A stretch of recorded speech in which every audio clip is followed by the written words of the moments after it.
Video का title तो होना चाहिए था दी अल्टीमेट लव ट्राइंगल। तो क्या सिमा चैंपियंस ऑफ द वर्ल्ड में 3DX चेतन डेली क्यों कल नहीं आ पाया भाई साहब, तबीयत बहुत खराब थी। तो यार इस पे तो हम छोड़ ही सकते हैं ना, it's medical emergency you know. तो आज हम बात करने वाले हैं Roman Reigns, Jey Uso, Sami Zayn situation के बारे में। इन शॉर्ट मैं कहना चाहूंगा, is Jey Uso the ultimate protagonist in this story.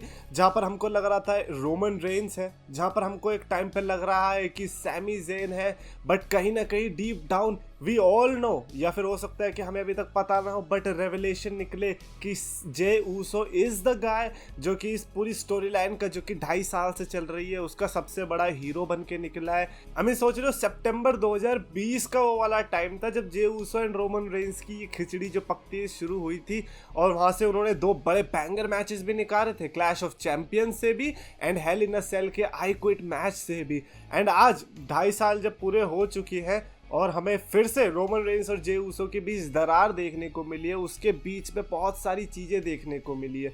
सबसे पहली बात तो ये जो Roman Reigns versus Jey Uso की सिचुएशन है, ये कोई वैसी फालतू सिचुएशन नहीं है जो कि बाकी ब्रदर्स या कजन्स के बीच हमने देखने को मिली है पास्ट में WWE के अंदर। ये जो स्टोरी थी, it became one of the best layered story, जिसके साथ हमें 2 मैचेस भी देखने को मिले that involved great action, family dispute, emotional drama and suspenseful future कि भाई क्या होगा आगे चल के जे ऊसो का। बिकॉज जे ऊसो जो कि पहले लड़ रहा था वो अल्टीमेटली रोमन रेंस के साथ हो गया, which was very I don't know man, very cousinly thing कि हाँ भैया हम तो टैग टीम वाले ही लेवल पे रहेंगे, लेकिन रोमन रेंस क्योंकि मेन इवेंट स्टार है, हेड ऑफ द टेबल है, तो हम उसको ऊपर की उपाधि दे देंगे। रोमन रेंस पूरे 2.5 साल के टेन्योर के अंदर ये कहते दिखाई दिए that he is the head of the table, he is the one that provides for the family.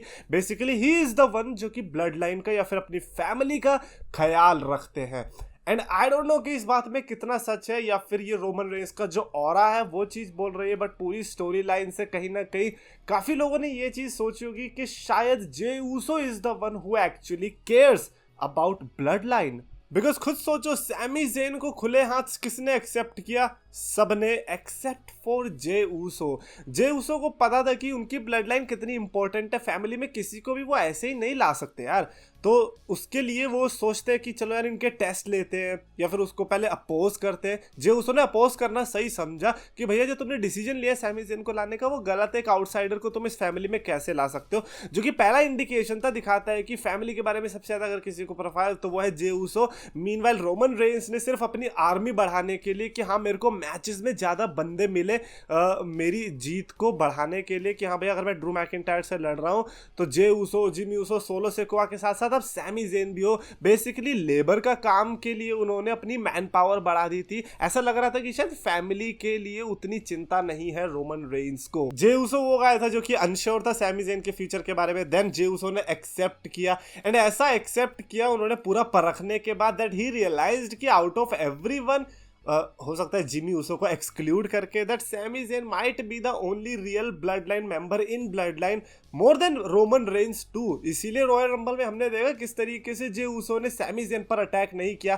Kevin Owens पर किया, बनता था क्योंकि उनके दुश्मन थे वो, बट सैमी ज़ेन पर ना करना क्लियरली ये दिखाता था कि रिश्ता अगर किसी ने बनाया है तो वो जे ऊसो ने बनाया है। सोचो वही बंदा जो कि सैमी ज़ेन से लड़ने के लिए पूरी तरीके से तैयार था, उसे निकालने के लिए तैयार था।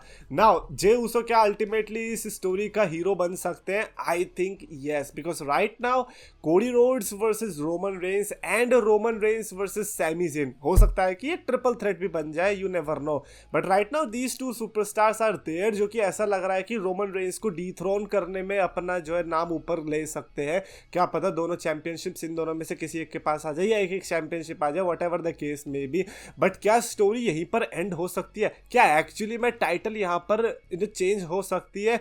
क्योंकि चांसेस ज़्यादा है कि हो सकता है कि इस बार भी WWE सरप्राइज पुल कर दे, जो इतना फेरी टेल एंडिंग लोगों ने अपने दिमाग में बना रखी है कि Cody Rhodes is going to dethrone Roman Reigns and capture the American dream with 2 championships. हो सकता है कि वो फुलफिल ना हो, Cody Rhodes might actually lose with 1 little mistake, who knows. Sami Zayn के तो पूरे चांसेस लग रहे हैं हारने के एलिमिनेशन चेंबर के अंदर। अगर एक चैंपियनशिप के लिए होते मैं गारंटी से कहता कि सैमी ज़ेन जीत रहा है, और ऐसे में जे ऊसो को सेफ रखना कि स्मैकडाउन में ना बुलाना, इस स्टोरी में अभी इन्वॉल्व ना करना, क्लियरली ये दिखा रहा था कि right now maybe Jey Uso is that joker card जो कि डब्ल्यूडब्ल्यूई अभी प्ले नहीं करना चाह रही है। ये जोकर कार्ड टर्न होके कौन सा ऑरा ले लेगा ये हमको पता भी नहीं चलेगा। Maybe things might get to full circle. Roman Reigns versus Jey Uso से जो चीज शुरू हुई थी एक आइकॉनिक स्टोरी लाइन से, हो सकता है कि उस आइकॉनिक स्टोरी लाइन के साथ ही एंडिंग होना चाह रही होगी इस ब्यूटीफुल स्टोरी लाइन की। Because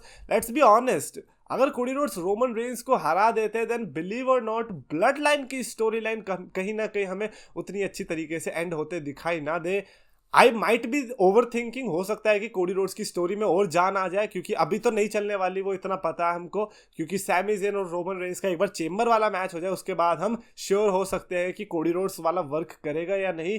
but as of now I think Jey Uso versus Roman Reigns might be the story जहां पर ब्लड लाइन की स्टार्टिंग और एंडिंग हो सकती है, जहां पर चैंपियनशिप का मेरे को पता नहीं, लेकिन फैमिली के एंड होने के पूरे चांसेस है। रोमन रेंस के पास हो सकता है कि चैंपियनशिप्स रहे, लेकिन हो सकता है कि रोमन रेंस के पीछे जो उनके मेंबर्स आते हैं वो वहां से चला जाए रेसलमेनिया के पहले या बाद में, इसका तो हम कुछ कह नहीं सकते। मोस्ट प्रोबेबली बाद में ही होना चाहिए। चेंबर में अगर रोमन रेंस से लड़ रहे Sami Zayn, then Cody Rhodes से रेसलमेनिया में, तो उसके बाद जो पेपर व्यूज होंगे आई एक्सपेक्ट कि रोमन वर्सेस जे ऊसो देखने को मिले, क्योंकि आफ्टर ऑल ऑफ दिस अगर रोमन वर्सेस जे ऊसो देखने को नहीं मिला then what's the point. Then मैं कहूंगा कि डब्ल्यूडब्ल्यूई ने बॉल ड्रॉप कर दी Roman Reigns versus Jey Uso के केस में, because what could have been a golden story line, आपने उसको पूरी तरीके से मिस कर दिया। हेल आई माइट इवन से कि रोमन वर्सेस कोडी के चक्कर में Roman Reigns versus Sami Zayn जो कि एक ultimate blockbuster may be just may be WrestleMania worthy match हो सकता था, वो भी मिस हो गया, बिकॉज आपने Roman Reigns versus Sami Zayn के लिए